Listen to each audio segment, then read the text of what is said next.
Hey everyone, Goddess Nadine here, and today I want to talk to you about a couple things: toxic positivity and spiritual bypassing.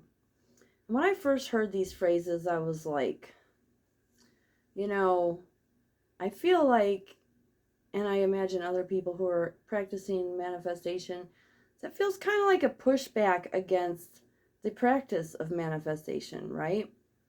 Like, here we are working on being positive, working on manifesting positive things, and then the world is like, oh, that's toxic. That's spiritual bypassing. Like, you shouldn't do that. At least that's how I felt. And I don't know if you felt kind of attacked by that in the same way. Um, so I want to examine this a little bit and really dive into not just those two phrases, but the use of labels in general. See, as humans, we have the desire to label things, and through labeling things, sometimes that can be a helpful tool to get us to examine ourselves, but sometimes it in itself can be a toxic behavior because usually when these terms are used, they are not used to label ourselves, they are used to label other people. Since we have no real knowledge of other people's internal beliefs, thoughts, feelings, words, and actions, then labeling others is a misuse of labels. Labels can be helpful if they help us better understand ourselves, better, deepen our understanding, deepen our focus on what we want to create in the world. But a lot of times they're unhelpful and can actually be harmful, like any other stereotype. So just to quickly run through these, this is what Google pulled up. Toxic positivity is the practice of forcing a positive attitude or mindset regardless of the situation or emotions. Fair enough.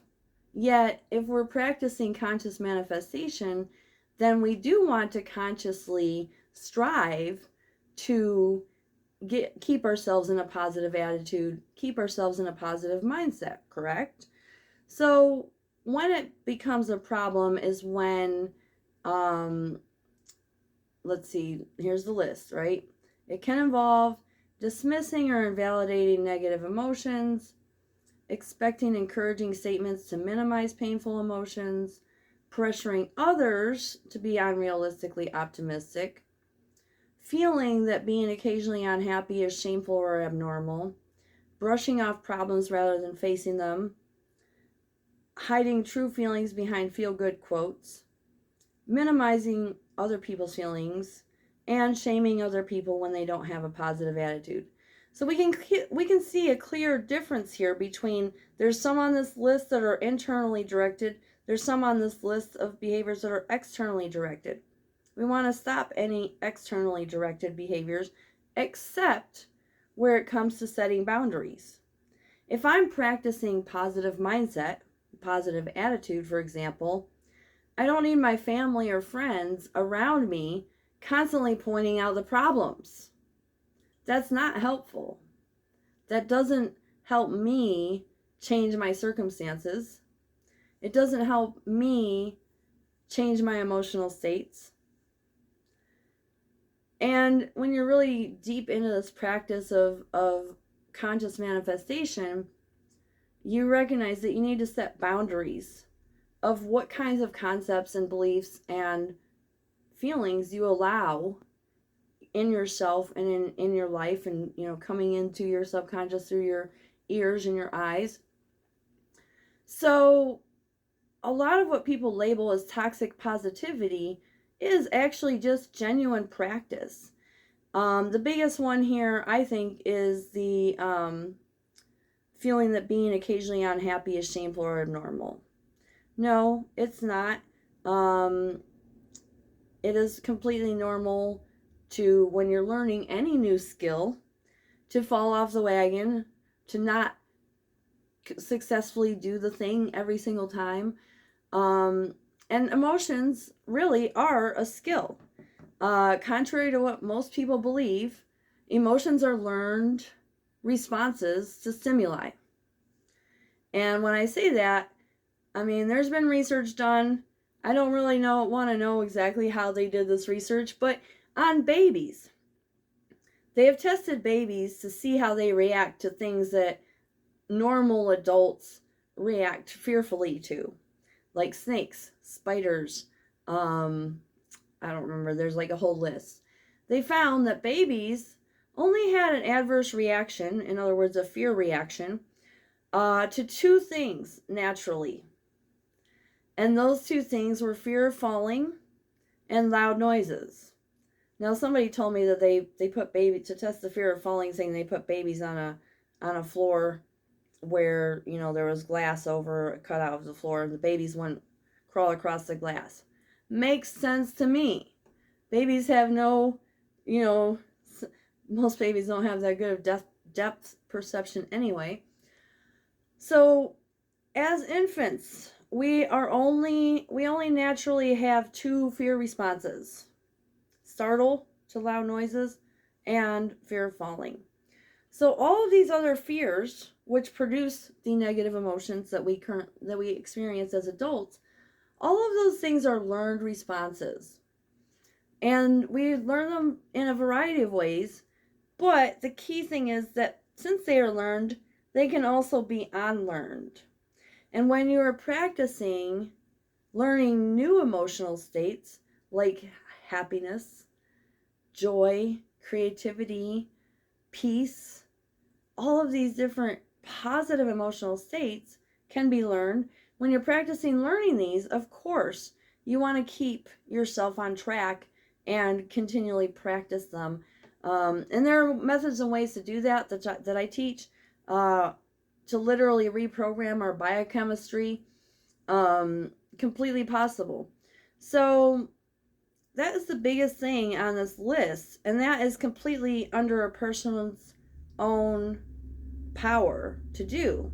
You can manage your own emotions. And so as practitioners trying to do this, or people practicing conscious manifestation, I say keep going. Don't label other people, and don't let them label you, because only you and only they know what is actually going on inside, right? Same thing with spiritual bypassing. So spiritual bypassing is the tendency to use spiritual practices and beliefs to avoid dealing with unresolved emotional issues, psychological wounds, or unfinished developmental tasks. It can also be described as a way of hiding behind spirituality or spiritual practices. Some symptoms of spiritual bypassing include exaggerated detachment, emotional numbing and repression, overemphasis on the positive, anger phobia or avoidance of anger, blind or overly tolerant compassion, weak or too porous boundaries, lopsided development, and debilitating judgment about one's negativity. So very similar, very similar. I think the main key here is when you are unwilling to acknowledge a wound. And I've had this happen in my own life. I've had this happen in others' lives. So there's definitely a fine line to walk between acknowledging a wound or acknowledging an unhealed part of ourselves and accepting that part, and yet still working on the conscious manifestation practices, working to stay in a positive mindset. And those two things can coexist, right? Like any other problem, if you are working on the problem, your focus is going to be on finding solutions to the problem, not sweeping it under the rug, which is basically what spiritual bypassing is, ultimately. And again, this is a label that can be helpful to see and recognize in ourselves, but it's never helpful to point it out in others because, again, we don't know what's going on in their own minds. Only we ourselves can effectively use labels and use them to help us deepen our understanding of ourselves or become aware of what we may be doing. That said, there are a ton of stereotypes, and the same thing applies to all of them. You can't, you want to label somebody or even buy into the stereotype, right? Like, I can't even tell you how many women, there's so many men out there that say all women are crazy, quote unquote. And then on the other side of things, there's a lot of women out there that go, yeah, all women are crazy.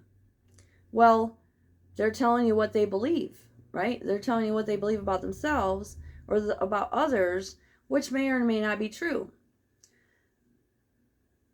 So overall, stereotypes can be very, very detrimental, and themselves are kind of a type of bypassing, because it's a lot easier to label behaviors or attitudes or beliefs that we don't understand as crazy, delusional, egotistic, narcissistic, whatever it might be.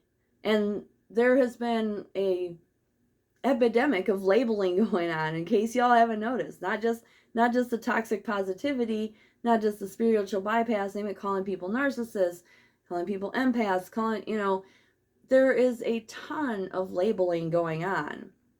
What's real and true is that we are all unique. We all are walking our own path, taking our own journey.